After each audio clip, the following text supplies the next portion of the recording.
Okay, so good day everyone. Welcome to our asynchronous lecture for tourism policy planning and development for this week. This is week 2, still a bit the continuation of our um, basic concepts of tourism policy planning and development. All right, so last week we have already discussed the definition of tourism policy and the definition of tourism plans.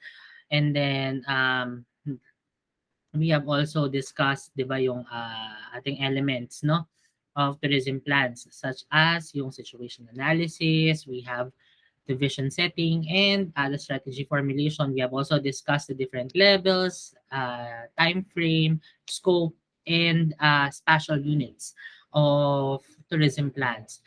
Now, today we are going to move towards a basic review. Basically, this is part of macro perspective, no? Kung naaalala nyo pa, the characteristics of tourism and its implication on tourism plans. Okay, so let's just have a quick review on what are the different characteristics of tourism. So it is a composite product. No, tourism is intangible. Tourism has long gestation period. Tourism is capital intensive. Tourism looks into culture and nature as its main assets.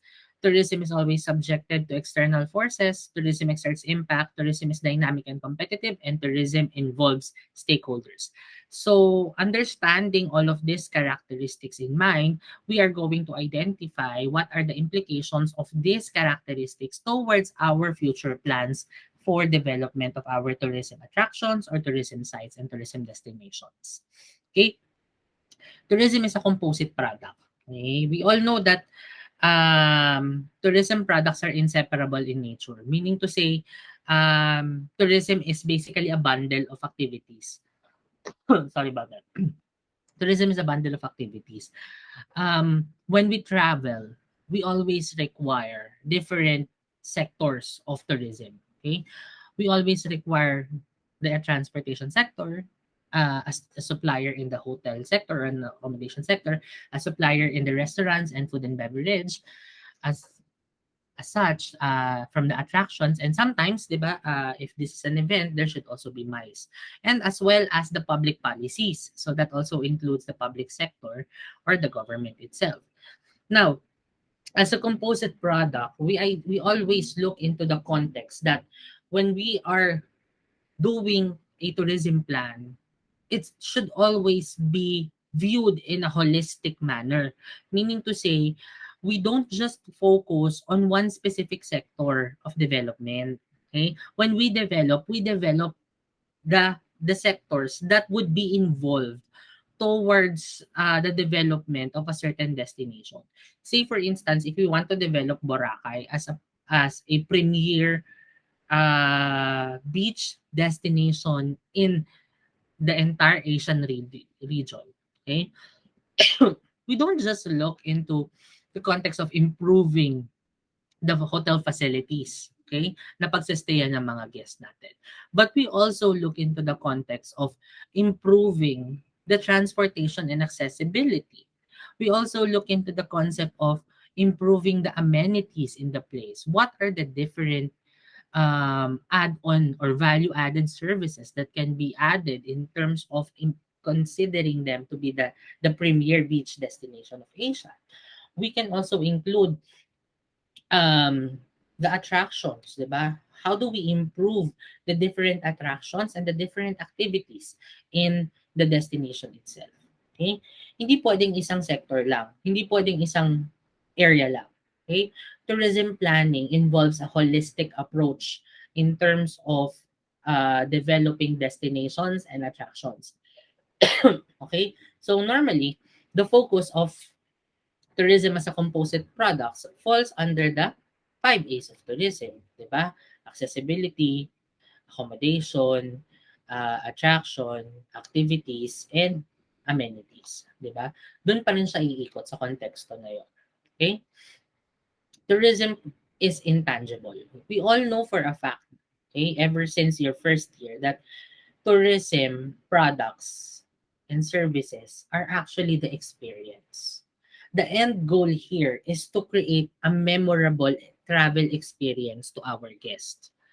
And when we say memorable experience, it is something that is very intangible, something that would remind you when you have visited a certain place. Say for instance, in my case, one of the most memorable destinations that I have visited is Palawan. Okay, say for instance in Subterranean River Park, or the St. Paul Subterranean River Park, or the underground river. It is memorable for me because during the time that I have visited it, it was vying for the new seven wonders of the world, no? And during that time, I have seen um, how impactful the destination is in terms of the number of foreign tourism arrivals in our country. And I have seen that it doesn't just fall into the context na, there are people coming in because you are vying for something, for an award or a recognition, but it is a showcase of the natural beauty of the subterranean river itself. Okay, and the different structures inside has been depicted on my mind during that time, and it creates something that is memorable and changes the perspective of a person in terms of in terms of visitation. So in that sense, intangibility of tourism as part or as an implication in planning should always focus on the experience based destinations.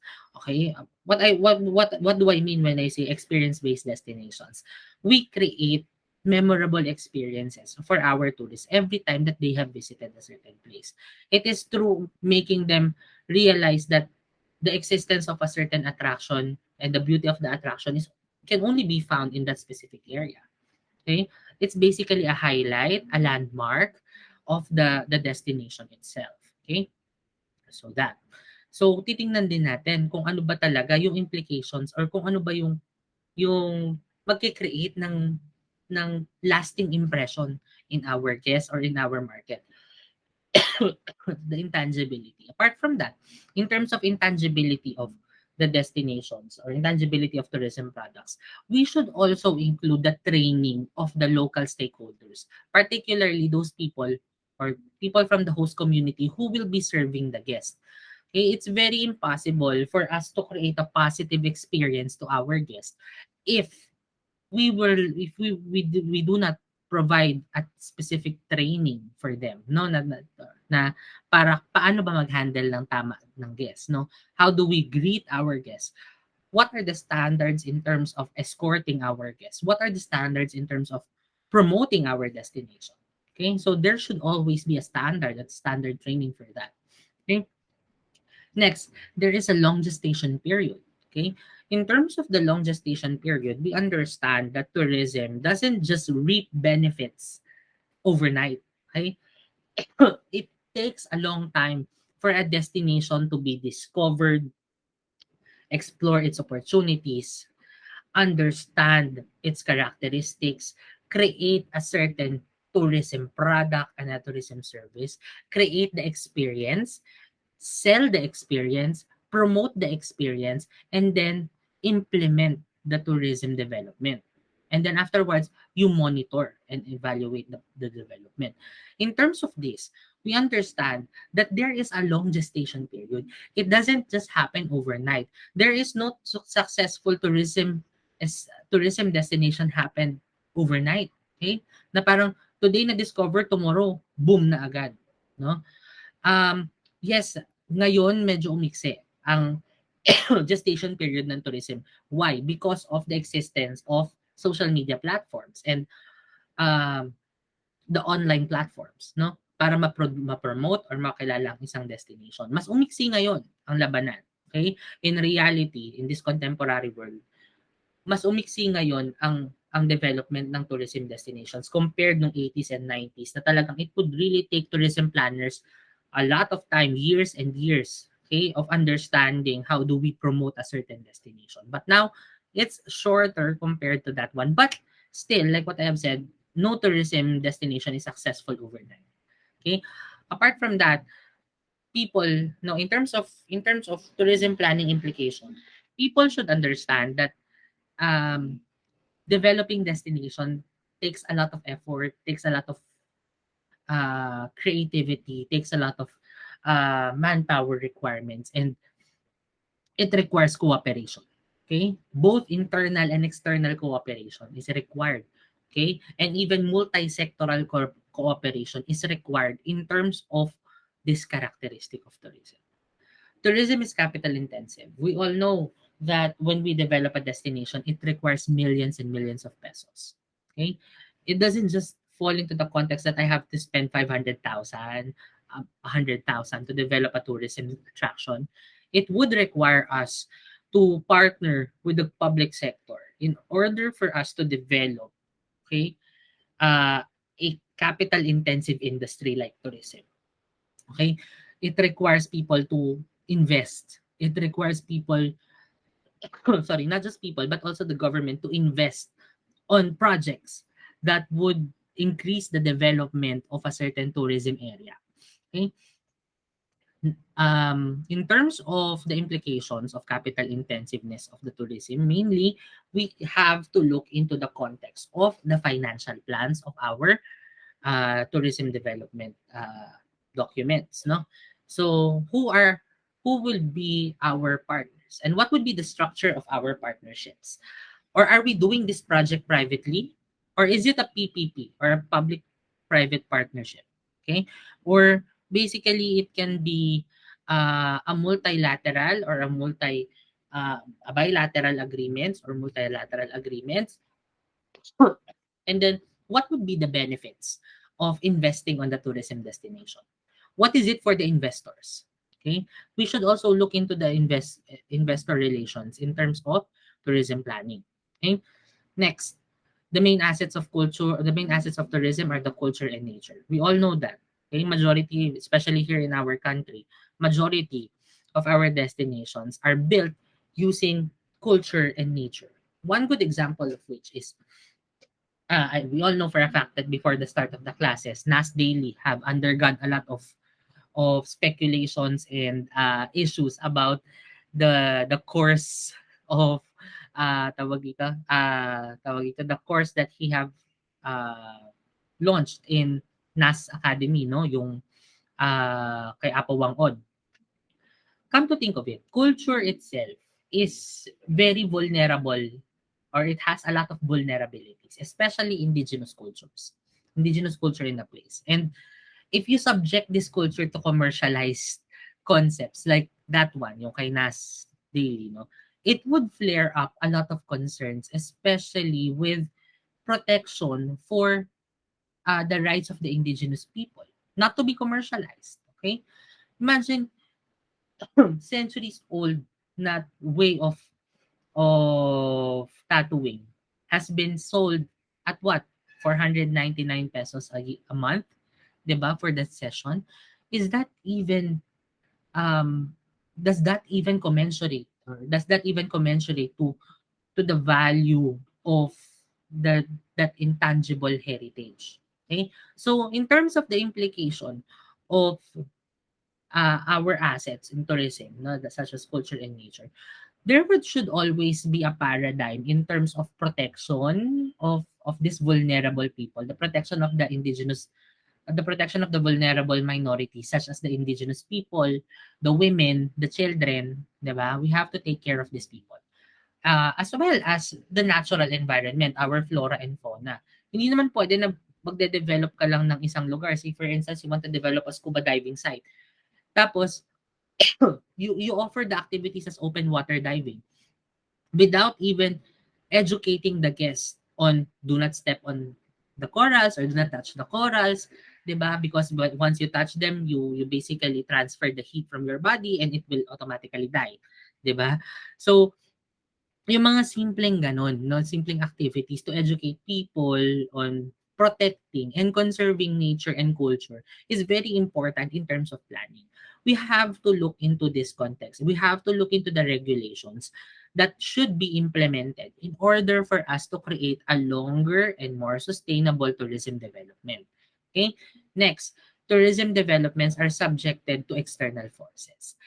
External forces in the sense that um like 'di ba, when we are studying business, there are what we call as the PES or the PESTEL, 'di ba? The political, economic, social, technological, legal, and even environmental aspects that are uncontrollable in nature. Everything that happens outside the tourism industry is uncontrollable in nature. And we have to look into these specific items, no? Political instability can definitely affect the tourism industry. Kung may kaguluhan sa isang lugar, it would definitely affect the tourism sector. Okay? Another thing right now, health and safety, 'di ba? COVID-19 pandemic. Since the onset of COVID-19 pandemic in March 15 of 2020, we have already seen the great impacts in the tourism sector. A lot of businesses have closed down. Okay? Even on your thesis, 'di ba? You have already mentioned that the slow growth or even no growth at all in 2020 for the tourism sector basically creates a lot of impacts in terms of employment, in terms of commercial opportunities, in terms of economic opportunities, in terms of showcasing the culture and protection of our environment as well. So in that sense, hindi natin na-foresee yan, no? We have not foreseen these external forces and we cannot control these external forces. What we can control is how we mitigate the impact inside the industry. So in terms of its implications in planning, we should look into the risk mitigation process or the risk uh, assessment of these external forces to our industry or to our proposed destinations. Okay? Tourism exerts impacts. So like what I have said, and from the framework of Jafari in terms of the tourism dimensions, diba, there are economic, environmental, and sociocultural dimensions. The impacts of tourism tawag ito, spew over to this three multi-dimensional aspects of the industry itself. Meaning to say, in terms of the implication in planning, we have to look into both the positive and the negative impacts. How do we reinforce the positive impacts of of tourism development in the economy, in the society, and in the environment? And how do we mitigate the negative impacts as such from these three dimensions as well? Okay. Next, tourism is dynamic and competitive. Like what we always know, tourism basically is an ever-changing industry. It's basically every hour by the hour we change in terms of our demands, in terms of our supplies. Okay. So in that sense, we have to identify, okay, we have to identify the different aspects, okay, of competitiveness of our attraction. Today, we can be a competitive destination. Tomorrow, baka hindi na tayo ang number one. Diba?